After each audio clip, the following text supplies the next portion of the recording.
இப்பொழுது வந்து பார்த்திங்கன்னா நம்மளுக்கு வந்து நம்ம மண்ணின் மைந்தர் பரமத்தி வேலூர் சந்திரன் அவர்கள் வந்து நம்ம சிறப்பு விருந்தினராக வந்திருக்காரு. ஐயா அவர்கள் வந்து என்ன தலைப்பில் பேசுகிறாரு அப்படின்னா, வாழ்க்கையில் எது இருக்குதோ இல்லையோ, சோத்துக்கு இருக்குதோ இல்லையோ, முதல்ல தொழில் இருக்குன்னு. தொழில் இருந்தால் சோத்துக்கு பஞ்சம் இல்லை. அப்போ தொழில் செய்யலை அப்படின்னா நம்ம வடிவேலோடைய கதை தான். மரத்தடியில் படுத்துக்கிட்டு சம்சாரத்துக்கிட்ட பேசுகிறதுக்கே கூலி கேட்குறானே அவன். அப்போ தொழில் செய்கிறது அப்படி என்னை பார்த்து நீ வேலை வாங்குறியா அப்படிங்கிறாப்புல இல்லை. அது மாதிரி நம்ம தொழில் அப்படிங்கக்கூடிய விஷயம் 10ஆம் பாவம்.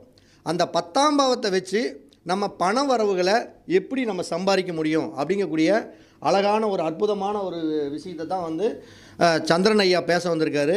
ஐயா அவர்களை வருக வருக என்ன இன்றைக்கி சிறப்பு விருந்தினராக அழைச்சிருக்கிறோம். ஐயா அவர்களுக்கு ஒரு சிறிய ஒரு மரியாதை நிமித்தம் செய்து ஐயா அவர்களை அவருடைய உரையை ஆற்றுமாறு அன்புடன் கேட்டுக்கொள்கிறோம்.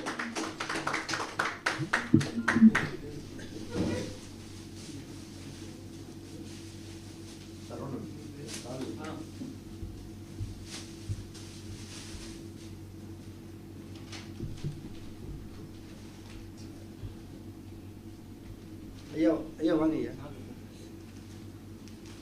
இல்லை நிற்கிறதுங்க ஐயா. ஐயா வாங்க.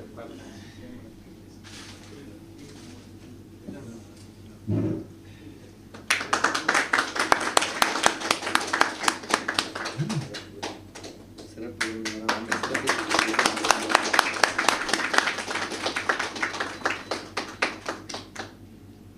நன்றி. போட்டுகிட்டே பேசுங்க ஐயா. கொஞ்ச நேரத்துக்கு தான் இந்த மாலை, அதுக்கப்புறம் நம்ம வீட்டில் தான் கல்வி வைக்க போகிறோம். அதனால தான் கொஞ்சம் நேரத்துக்கு இருக்கட்டுங்க. இன்னும் நீங்கள் எல்லாம் கொஞ்சம் கற்றுக்க வேண்டியது இருக்குது முக்கியமாக பொருள்.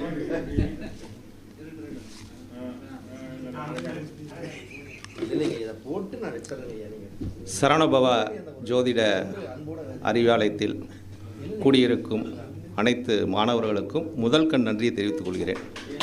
ஏன்னா ஜோதிடம் என்பது கடல். அந்த கடலில் நம்மளாம் வந்து நீச்சல் தான் அடிக்க முடியும்.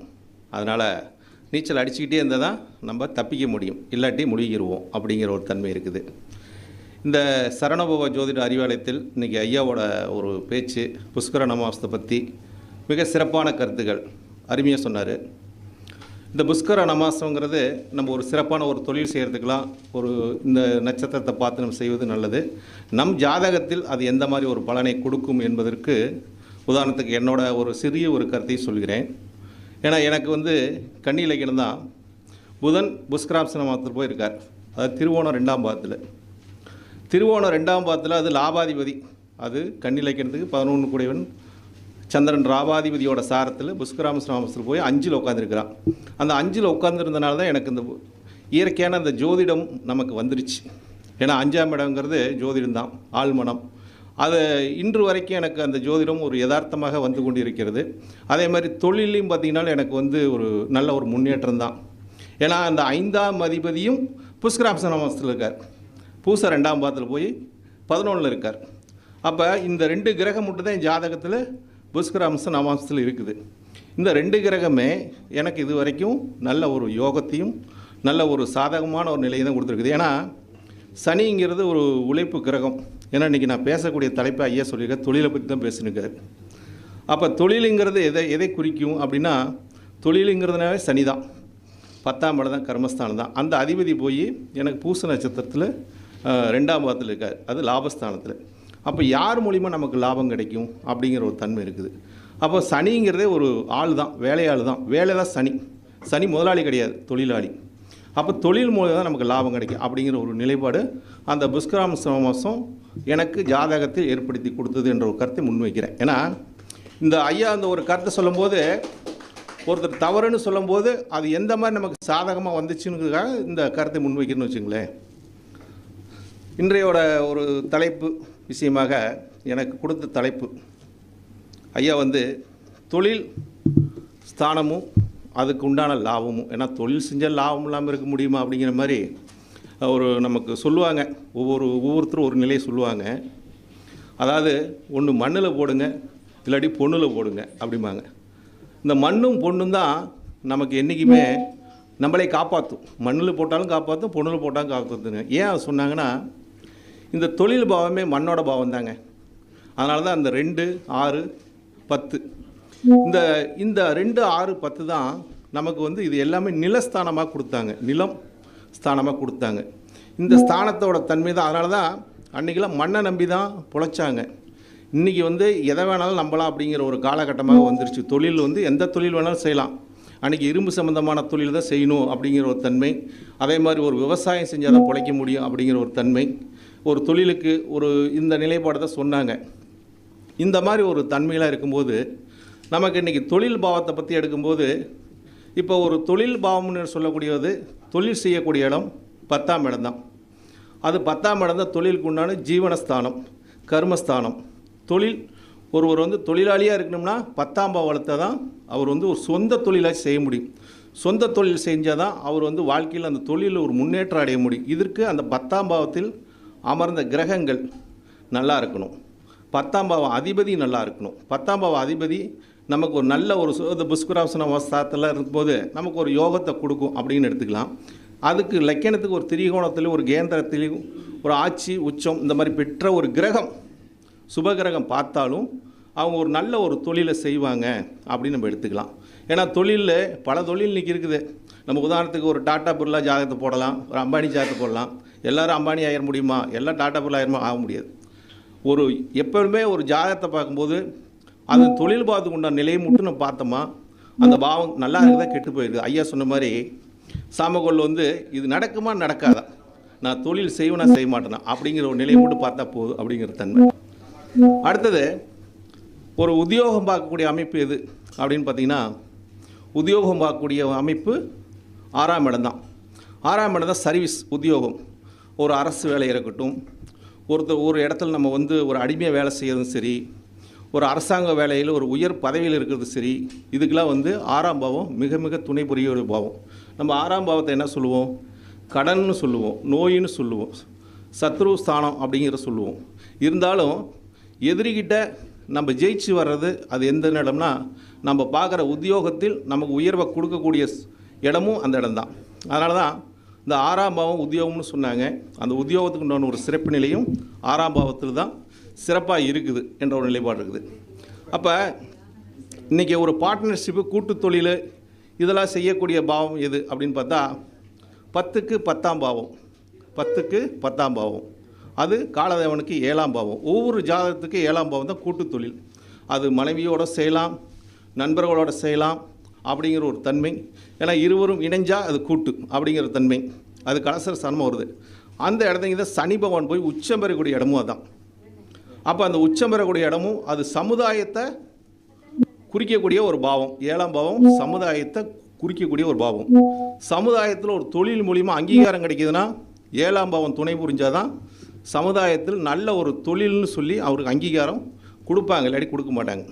இல்லாட்டி அவர் ஒரு தொழில் செஞ்சுக்கிட்டே ஒரே இடத்துக்கே வட்டம் அடிச்சுட்டே இருப்பார்.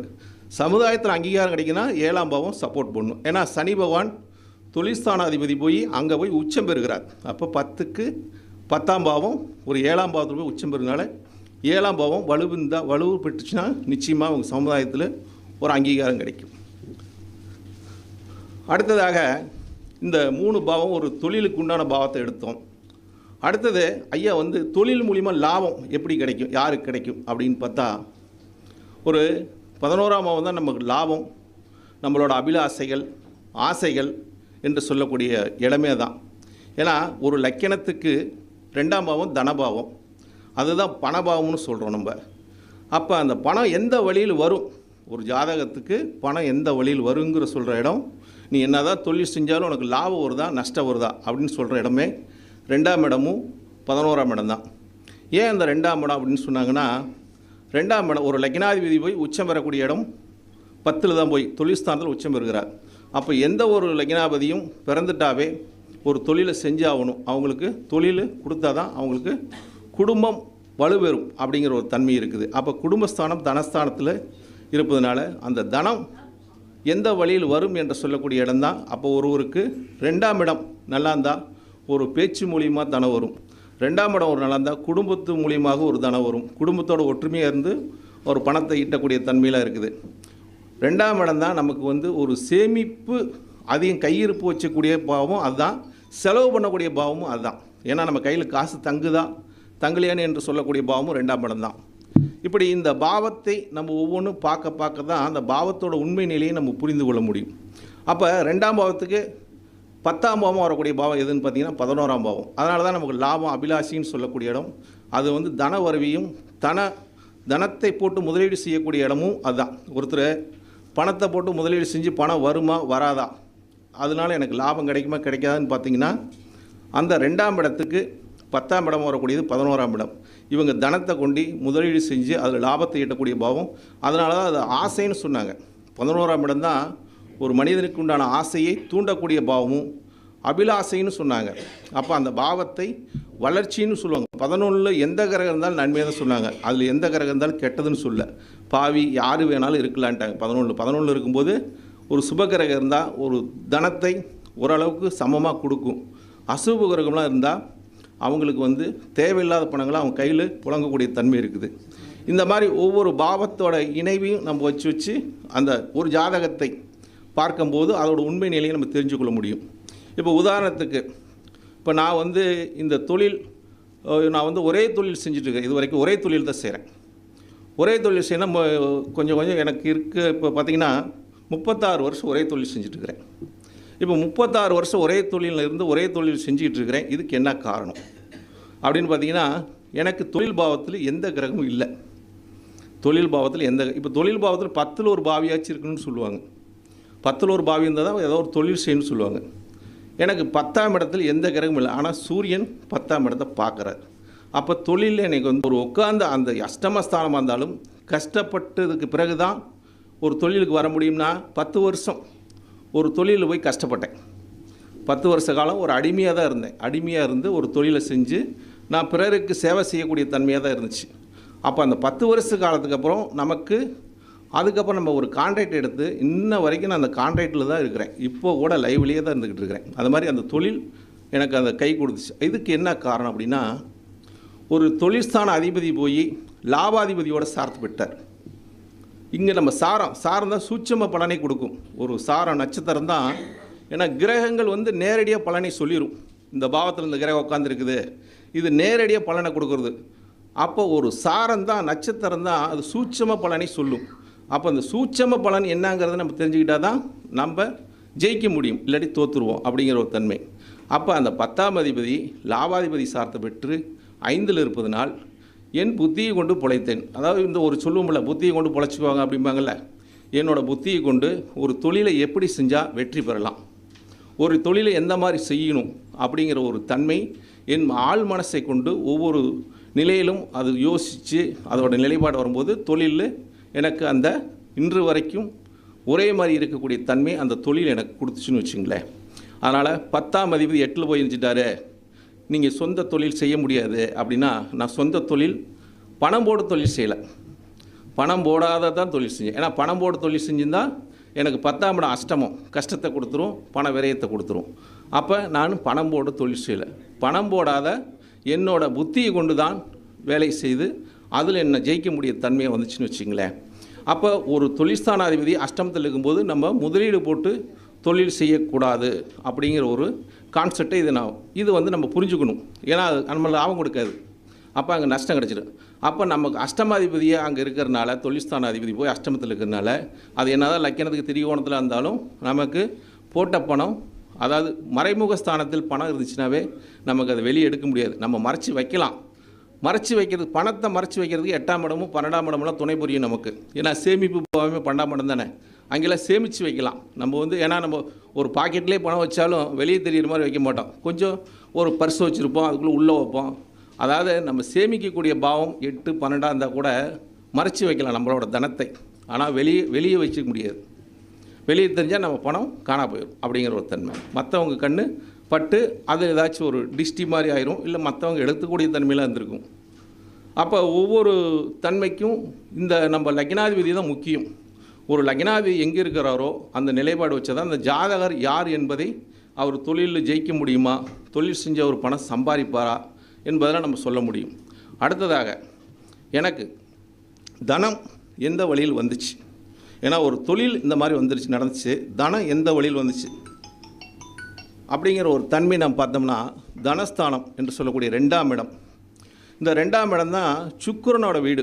ஏன்னா சுக்கிரன் தானே ஒரு தனத்தை செலவு பண்ணக்கூடிய கிரகமே சுக்கிரன் தான். இந்த சுக்கிரன் போய் எனக்கு 3ஆம் இடத்துல உட்காந்துட்டார். அதாவது அனுசன சனியோட சார்ந்து பெற்றார். சனி ஜீவனத்துக்கு அவர் தான் வழிவகுக்கிறார், தொழிலுக்கு அவர் தான் காரகர். சனி தான் தொழிலுக்கு காரகர். அந்த சனியோட சாரத்தை பெற்ற சுக்கிரன் 3ஆம் இடம், ஒரு லக்னாதிபதிக்கு 3ஆம் இடம் தான் முயற்சி ஸ்தானம். தன்னோட முயற்சி கொண்டு முன்னுக்கு வருவாங்க அப்படின்னு சொல்லுவாங்க. தன்னோட முயற்சி கொண்டு 3ஆம் இடத்துல இந்த சுக்கிர திசையில் தான் நான் தொழிலுக்கு ஆரம்பித்த நிலையும், தொழில் ஒரு நிலைநாட்டக்கூடிய தன்மையும், தொழில் மூலியம் வருமானம் அடைஞ்ச ஒரு காலகட்டமும் அந்த சுக்கிர திசை எனக்கு கொடுத்துச்சு. அது சனியோட சாரத்தை பெற்ற அந்த சுக்கிரன். சனியோட நிலைப்பாடை பற்றி உணர்வு. சனிக்கு திரிகோணத்தில் சுக்கிரன், சுக்கிரனுக்கு திரிகோணத்தில் சனி பகவான் அப்படிங்கிற ஒரு தன்மை. பாக்கியத்தில் சனி இருக்கார். அப்போ எனக்கு வேலையாளுகள் மூலமாக ஒரு பாக்கியத்தை அருளக்கூடிய தன்மையும் அந்த சுக்கிரன் கொடுத்தார். சுக்கிரன் அனுசம் 4ஆம் பாதத்தில் இருந்தார். விருச்சகத்தில் அனுசம் 4ஆம் பாதம். இப்படி அந்த சுக்கிரனுக்கு சனி வந்து ஒரு தொழில்காரகன் பாக்கியத்தில் இருப்பதனால தொழில்னால நமக்கு நன்மை என்ற ஒரு நிலைப்பாடு இருந்துச்சு. தொழில்னால நமக்கு வரவும் இருந்துச்சு. ஏன்னா சுக்கிரன் தனாதிபதியாக வரக்கூடியவர். ஜாதகத்துக்கு தன பாக்கிய அதிபதி. கன்னி இலக்கியத்துக்கு முதல் தரமான யோகத்தை கொடுக்கக்கூடிய ஒரே கிரகம் சுக்கிரன் தான். அந்த கன்னி இலக்கணம் யாருக்காக இருந்தாலும் சுக்கிர தசை ஃபஸ்ட்டு வந்துட்டா நல்லது. ஏன்னா அந்த சுக்கிரன் தான் 2க்கு 9 கூடிய பாக்கியாதிபதியாக வரக்கூடிய. அப்போ அந்த பாக்கியாதிபதி ஒரு தொழில்காரனோட சாரத்தில் அமர்ந்தனால, ஏன்னா இங்கே நான் கிரகத்தையும் சொல்கிறேன், சாரத்தையும் சொல்கிறேன். ஏன்னா ஒரு கிரகம் மட்டும் பலனை தராதுங்க. பாவமும் கொடுக்கும், கிரகமும் கொடுக்கும், நட்சத்திரமும் கொடுக்கும்.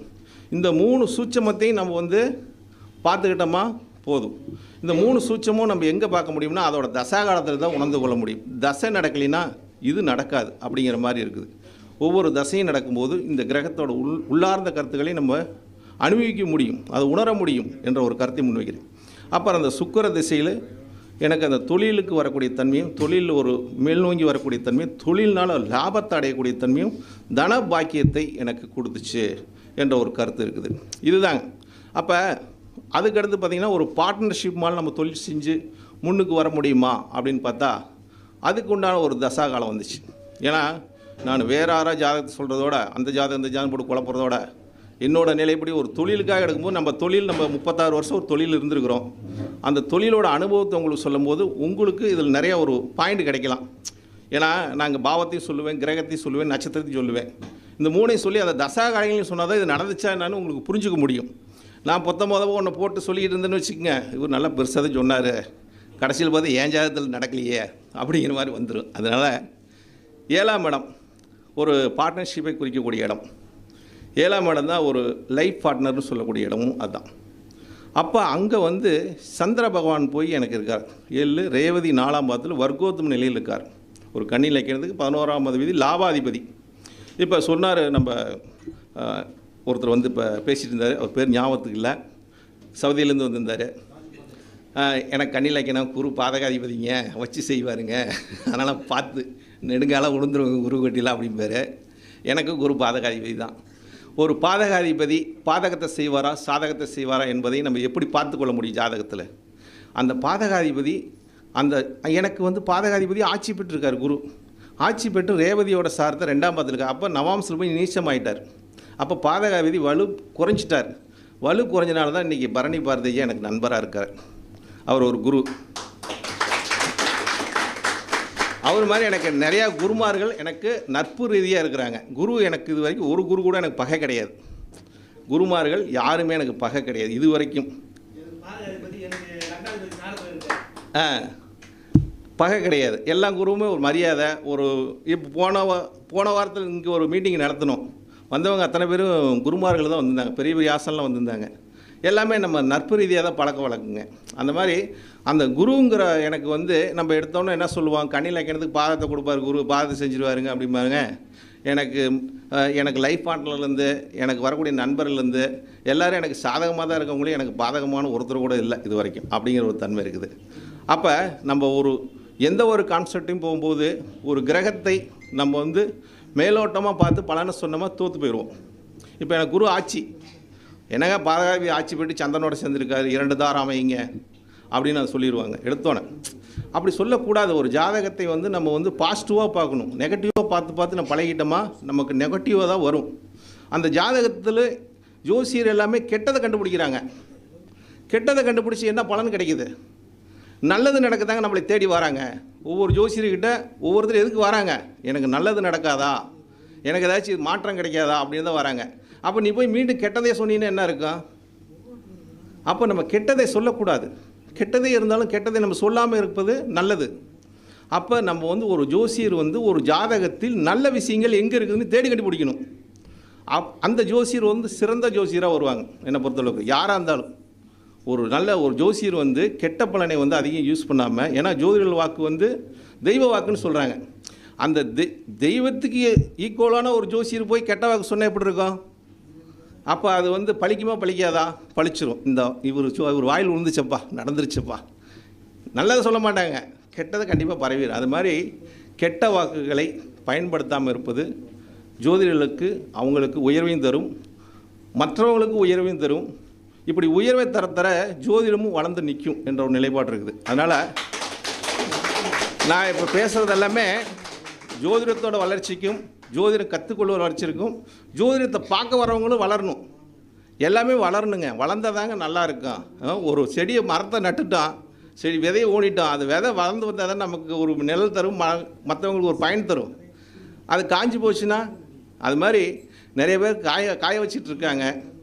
அதனால் நம்ம காய வைக்காமல் அதை வளர வைக்கிறதுக்கு நம்மளால் கொண்ட முயற்சி எடுக்கணும் என்ற ஒரு கருத்தை முன்வைக்கிறேன். அது மாதிரி எனக்கு பார்ட்னர்ஷிப்னு சொல்லக்கூடிய இடம் 7ஆம் இடம். 7ஆம் இடத்தில் எனக்கு வந்து புதன், சந்திரன் வந்து புதனோட சாரத்தை பெற்று 7ல் இருந்தார்.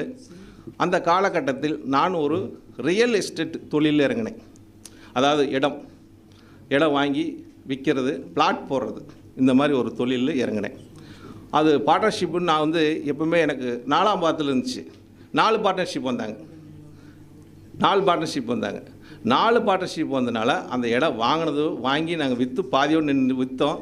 எங்களோட முதலீடு எடுத்துட்டோம், லாபத்தை எடுக்க முடியல.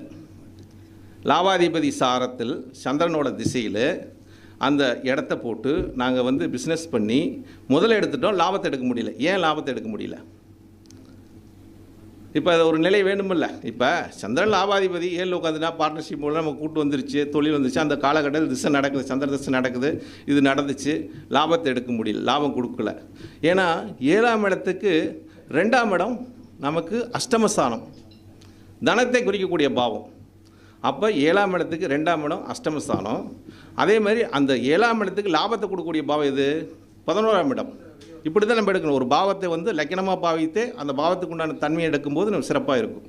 அப்போ எனக்கு வந்து இந்த 2ஆம் பாவம் அஷ்டமஸ்தானம் போனால எனக்கு தனம் கிடைக்கல, தனம் வருவாய் இல்லை. அப்படிங்கிற நம்ம போட்ட தனத்தை அசலை மூட்டை எடுக்க முடிச்சு லாபத்தை ஏன் லாபத்தை எடுக்க முடியலன்னா, அங்கே இருக்கிற புதன் பகவான் 11ல் இருக்கக்கூடிய புதன் பகவான் சந்திரனோட சாரத்தை பெற்றிருக்கார். சந்திரன் பாதகத்தில் இருக்கார். அப்போ பாதகமான ஒரு முறையில் நமக்கு சாதகம் கிடைக்காது, நம்ம லாபத்தை அடைய முடியாது என்ற ஒரு நிலை. அங்கே லாபம் நமக்கு ஆசை நிறைவேறல. 11ஆம் இடம் என்ன சொன்னேன்? அபில் ஆசைகள் என்று சொன்னேன். நம்ம ஆசைகள் அங்கே நிறைவேறல. அப்போ நம்ம ஒரு முதலீடு போட்டு ஒரு தொழில் செய்யும்போது அங்கே ஜெயிக்க முடியாது என்ற ஒரு காரணத்துக்காக தான் இதை சொல்கிறேன். ஏன்னா ஒரு 10ஆம் இடம் ஒரு தொழில் ஸ்தானம், அது 11ஆம் அதிபதி திசை நடக்குது, நம்மளோட ஆசைகள் எல்லாம் சொல்லக்கூடிய இடம். அங்கே போய் ஆசைன்னு எது சொல்கிறோம்? 7ஆம் இடம். அந்த 7ஆம் இடத்துல போய் அந்த கிரக 11ஆம் அதிபதி, ஆசைக்கு உண்டான அதிபதி போய் 7 உட்காந்துட்டார். நம்ம இதை போட்டால் இவ்வளோ லாபம் கிடைக்கும் அப்படிங்கிற ஒரு நிலைக்கு போகிறோம். ஆனால் அங்கே இந்த லாபம் கிடைக்கல. அப்படிங்கும்போது அங்கே உள்ள சாரத்தின் நிலைப்பாட்டையும் அந்த பாவத்துக்கு உண்டான நிலைப்பாட்டையும் நம்ம ஆராய்ச்சி செய்யும்போது ஒரு பாதகஸ்தானம் பாதகத்தை கொடுக்கும். எந்த வழியில் கொடுக்கும்? அதோட தன்மையை பொறுத்து நம்ம நினச்சிக்கலாம். அப்போ அங்கே நண்பர்கள் நமக்கு பாதகம் செய்வாங்களான்னு பார்த்தா நண்பர்கள் பாதகம் இல்லை. ஏன்னா அந்த வீட்டின் அதிபதி பலம் இழந்துட்டார். இப்போ நமக்கு அங்கே கொடுத்தது எல்லாமே ஏன் நம்ம போட்ட முதல்ல எடுத்துட்டோம், லாபத்தை எடுக்க முடியலன்னா அந்த வீட்டின் அதிபதி நீசமானதுனால நம்ம போட்ட முதல் கிடச்சிருச்சு. இல்லாட்டி அதுவும் கிடைக்காத அது ஒரு சிக்கல் மாட்டி எங்களுக்குள்ள ஒரு பிரச்சனை ஏற்பட்டு அது ஒன்றுக்கு இல்லாத போயிருக்கும். அதனால் நமக்கு ஒரு அவமானத்தையும் கொடுத்துருக்கும் என்ற ஒரு நிலைப்பாடு. பாதகம் நமக்கு சாதகம் இல்லாமல் போயிருக்கு அப்படிங்கிற தன்மையும் இருக்குது. அதனால் ஒரு பாதகத்தில் அமரக்கூடிய கிரகத்தில் நம்ம எந்த தொழில் செய்தாலும் அதில் வெற்றி பெற முடியாது, லாபத்தை அடைய முடியாது, நம்ம ஆசைகளை நிறைவேறாது என்ற ஒரு கருத்துக்காக தான் இந்த கருத்தை முன்வைக்கிறேன். இது மாதிரி ஒரு தொழிற்ஸ்தானம் என்று சொல்லக்கூடிய இடம் 10ஆம் இடமும், ஒரு வேலை என்று சொல்லக்கூடிய ஒரு உத்தியோகம் பார்க்கக்கூடிய இடம் 6ஆம் இடமும், தனம் என்று சொல்லக்கூடிய 2ஆம் இடமும் இது 3 திரிகோணமாக வரக்கூடிய இடம். இதுதான் வந்து நமக்கு வந்து ஒரு முக்கியமான பாவங்கள். இந்த பாவங்கள் வந்து ஒரு ஜாதகத்துக்கு வலுவாக இருக்கணும், நல்லா இருக்கணும். என்னை பொறுத்தவரைக்கும் நல்லா இருந்தாவே அந்த ஜாதகர் தொழிலும் நல்லா இருப்பார், அவருக்கு வந்து லாபங்களும் கிடைக்கும், தன வருவாயும் கிடைக்கும், நல்ல ஒரு உத்தியோகத்தில் இருக்கக்கூடிய தன்மை.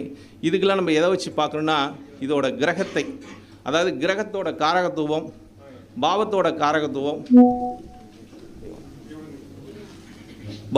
காரகத்துவம், இது அத்தனையும் நம்ம எடுத்து ஒவ்வொரு நிலைப்பாட்டில் நம்மளோட கருத்தை முன்வைத்தோமா நிச்சயமாக நம்ம தொழிலில் வெற்றி கொடி கட்ட முடியும். அதே மாதிரி தொழில் நிலையும் நமக்கு வந்து உயர்வை கொடுக்கும். அதே மாதிரி நமக்கு தனம் என்று சொல்லக்கூடிய இடமும் வருமானமும் கிடைக்கும். அதனால் ஒரு தொழில் செய்யும்போது நம்ம இதெல்லாம் கம்பல்சரி பார்க்கணும். மேக்சிமம் 2, 6, 10, 11ஆம் பாவம், இந்த 5 பாவங்களையும் நம்ம உள்ளார்ந்து பார்க்கும்போது லக்னாதிபதி வலுப்பெற்றிருந்தால் மட்டுமே எல்லாத்துலேயும் ஜெயிக்க முடியும். இல்லாட்டி எதுலேயுமே அவங்களுக்கு வந்து ஒரு சிறப்பான ஒரு நிலை இருக்காது.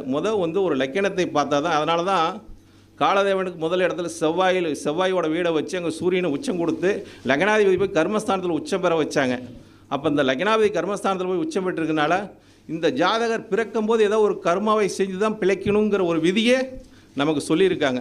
அப்போ அந்த விதிப்படி நம்மளோட வாழ்க்கையை புரிஞ்சுக்கிட்டு நம்ம அனுபவிச்சோமா நிச்சயமாக வாழ்க்கையில் வெற்றி பெற முடியும், தொழிலும் நல்ல லாபத்தை அடைய முடியும். இதை ஒவ்வொருத்தரும் உணர்ந்து ஜாதகத்தை பார்க்கும்போது அது வழிகாட்ட முடியும் என்ற கருத்தை முன்வைத்து ஐயா அவர்களுக்கு வணக்கத்தை சொல்லிக்கிட்டு நான் விடைபெறுக காத்து கொண்டிருக்கிறேன். அனைவரும் இதை கேட்டு மகிழ்ந்ததுக்கு கைத்தட்டினதுக்கு நன்றி. ஏன்னா இது சில கருத்துக்கள் உங்களுக்கு ஒரு ஏற்றக்கூடிய கருத்துக்கள் இருக்கும், ஏற்றுக்க முடியாத கருத்துக்கள் இருக்கும். ஏற்றக்கூடிய கருத்துக்களை ஏற்றுங்கள், ஏற்றுக்க முடியாத கருத்துக்களை எனக்கே தெரிவிங்க. அதை நான் கொஞ்சம் மாற்றி பயனடைகிறேன். நன்றி, வணக்கம், வாழ்க வளமுடன். இது எப்படி இருக்குதுன்னா, அதாவது எவ்வளவு பிழை இருக்கிறதோ அவ்வளோ பிழைக்கு தகுந்தாற்போல் பணத்தை குறைத்தி கொண்டு மற்றதை கொடுங்கிற மாதிரி இருக்குது. சிறப்பு. ஐயா அவர்கள் வந்து 10ஆம் பாவமும் பண வரவும் அப்படிங்கக்கூடிய அற்புதமான ஒரு விஷயத்தை அவர் பாணியிலேயே சிறப்பாக சொன்னார். அவருக்கு நம்முடைய சரவணபவ ஜோதிட அறிவாலயத்தின் சார்பாக மனமார்ந்த நன்றிகளையும் வாழ்த்துக்களையும் தெரிவிச்சுக்குவோம்.